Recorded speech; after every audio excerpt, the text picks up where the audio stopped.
the offense kind of working? Yeah, I think when you talk, Dwayne's not here. He told us that we needed to have 8 guys in double figures. So that's our goal right now. We're listening to DP advice. No, the 7 guys in scoring the ball's moving. And so you can see that Ryan, again, offensively on passing and also being able to score for us. And then setting the table.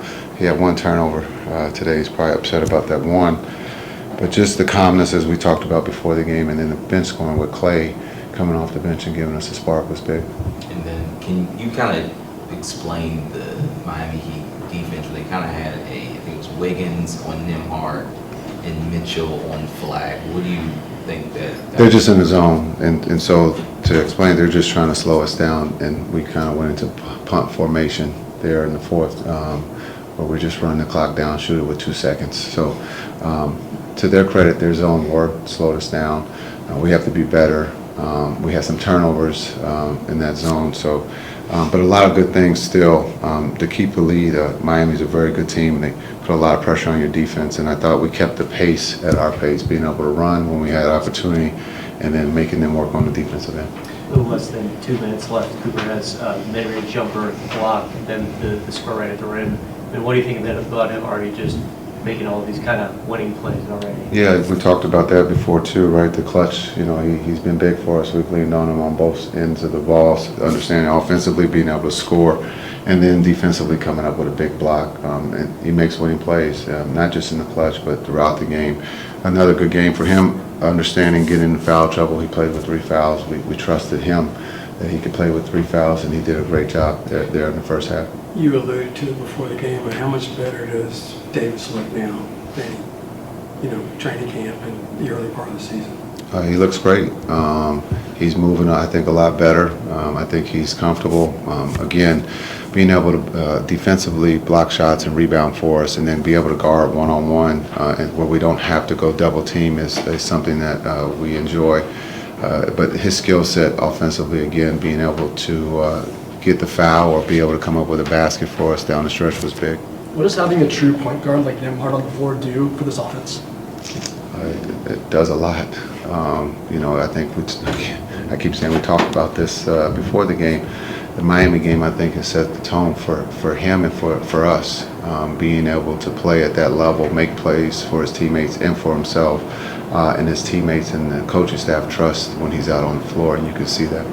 Over the last few games, one thing that you've done that you maybe didn't do as much at the beginning of the year was pair D'Angelo Russell with a point guard, whether that's Ryan Nembhard or Brandon Williams. What are you looking for out of those certain lineups, and do you think that putting D'Lo alongside another point guard has helped maximize his skills? Yeah, I think we've looked at that in the last 2 games, being able to have D'Lo out there as another ball handler, but also another shooter. And then when you have B-Will or Ryan with him, letting those guys be able to make the plays for him. And I think he's flourished in this new role for playing off the ball for us. The trust of him being able to shoot it, but also for him to be able to make plays too. Thank you guys. We got Cooper up next. Ryan, you're really playing. You're just locked in right now. Where's the confidence level at right now? It's very high, always. I just feel like I put the work in, and if you do that, you can be confident in your work and just go out there and be free. So I'm real confident. How much pride do you take in just finding the open teammate?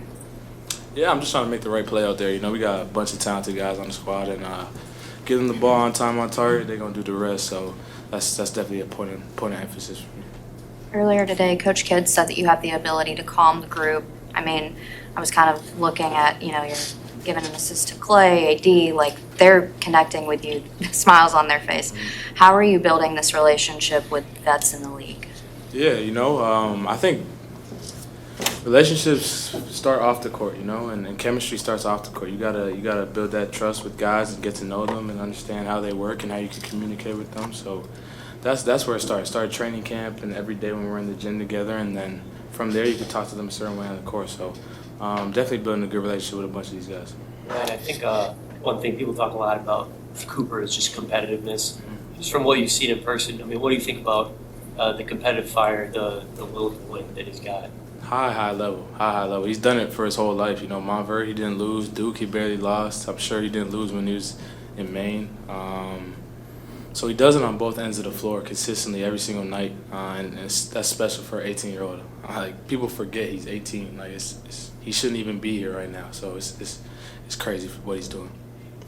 When you have a game like the other night, 28 points and 10 assists, that would seemingly put you on such a high. Is it hard to come down off that high and actually find a way to build off that? Not really, because we got Miami coming here today, and that's a big time matchup. So it's the NBA. You got to do it consistently. If you just do it one night, it doesn't matter. There's 82 games, and you got to go out there every night and be consistent. So it's easy to come back to reality. And Coach Kidd talked about y'all's closeness, you and Cooper. It's not just a Montverde thing, is it? What goes into that? I think we're both just young guys experiencing the league, a dream of both of ours for a long time, and we're experiencing it and going through it together. So we got a lot of things that we can bounce ideas off of each other, and man, we just like to joke around and have fun. So it's been real fun. What do you think makes you and Cooper's on-court partnership, kind of y'all's duo, so special so far? I think we could both handle the ball, both pass the ball, both try and make the right decision out there on the court. So when you're playing with guys like that are just super unselfish, the game just flows easily, and it's been fun. And you just became the first undrafted rookie point guard since 1967 to score 15 and 10 in consecutive games. What do these kind of accolades mean to you?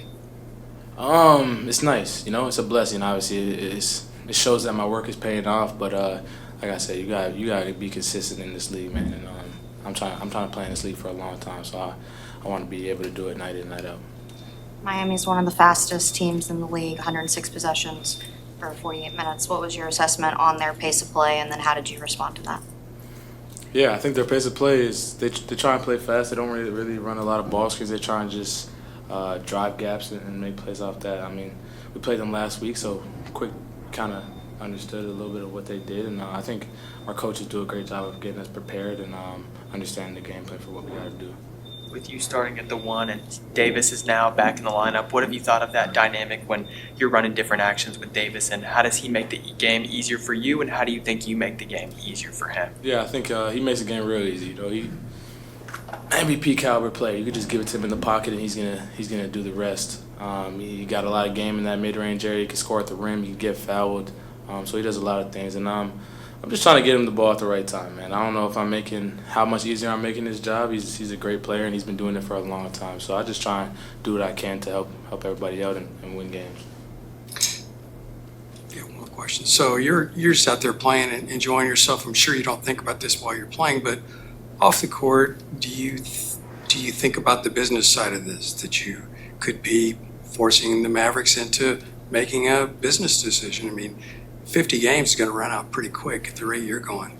Yeah, I mean, I let my agents and everybody figure that out. Obviously that's there, and obviously I'm on a two-way. But at the end of the day, if I go on the court and handle business and do my job at a high level, then that will all take care of itself when the time comes. So I'm not too concerned about that. I'm just trying to win games and enjoy hooping. Thank y'all. Appreciate it. What up, y'all? Why you got two of these? What was it like playing with the league? For the lead? Ooh, man, it was different. No, it was good. I think, obviously, like you hinted at, we haven't had, many games where we've been up or had a lot of leads. So, I mean, it feels good, build a little bit of a cushion and, be able to just kind of get a bunch of guys through and, just kind of find something, let a lot of guys, get in there and feel it. So, I think it was good for us. Cooper, the last few games, you and Ryan have been dominating. Y'all's on-court duo is definitely something that's been getting a ton of buzz. What about playing with Ryan works so well, and what do you like about y'all's on-court duo? Yeah, I think, Ryan's just the type of player where it's just easy to be alongside, I mean, he just makes everybody better out there. When he plays like he has been the last couple of games, and, he just been ultra confident, and that's what you have to do. It just makes everybody better. So, I love playing with Ryan. Obviously we haven't had, a ton of time on the court first couple of games here, but, I mean, it's been great. He's a great player and a great person. One thing that Coach Kidd touched on before the game is he harped about y'all's on-court partnership, but he also talked about y'all's friendship and y'all cheering for one another. Could you dive in a little bit deep into what y'all's friendship looks like off the court as well? Yeah, I think, me, Ryan, Miles as well, Musa, the four of us coming in here, even though, we're all at different stages in our lives, and, some of us did, different amounts of years in college and whatnot, but we're all kind of going through the same thing. You're a rookie together, and you only are a rookie once, so just trying to build that continuity and go through it together and just kind of not feel like we're alone out here, I think it's easy to, go to a city, go to the league, and you kind of feel alone and isolated. So, those are just, great people, the three of those guys, and, I've got pretty close with each and every one of them. Part of a rookie experience is, occasionally having foul trouble. Pretty unusual to have, 3 and 4 minutes for you. How do you overcome that frustration? You got to sit most of the stretch and then come back in, kind of on defense. Yeah, I mean, it's not easy. I think, part of it, to go out there and still be myself and know, I only have 3. I'm gonna get 3 more, but obviously you have to be cautious of it. But just trusting my teammates, knowing that now when they drive on me, I just gotta straight up and let my teammates make the plays, and might have to give one up. But I mean, part of it's it's not bad either. I got a little sit down for a little minute early on and stay fresh a little longer. So it's not, sometimes it balances out. But so I felt good. But yeah, obviously. Looking forward to the next couple of games. I'm just going to get attacked, right off the jump. So that'll be fun. But, just got to make a statement and show them I'm going to, sit down and get stops. You're finally getting a sense of what it's like to play alongside Anthony Davis.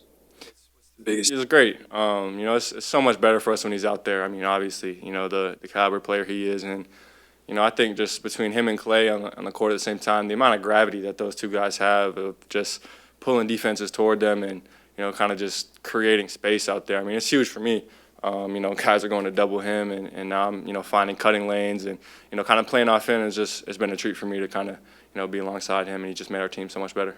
On top of that, can you just walk us through the last play? It was like 2 minutes left, and you kind of finished AD's layup for him.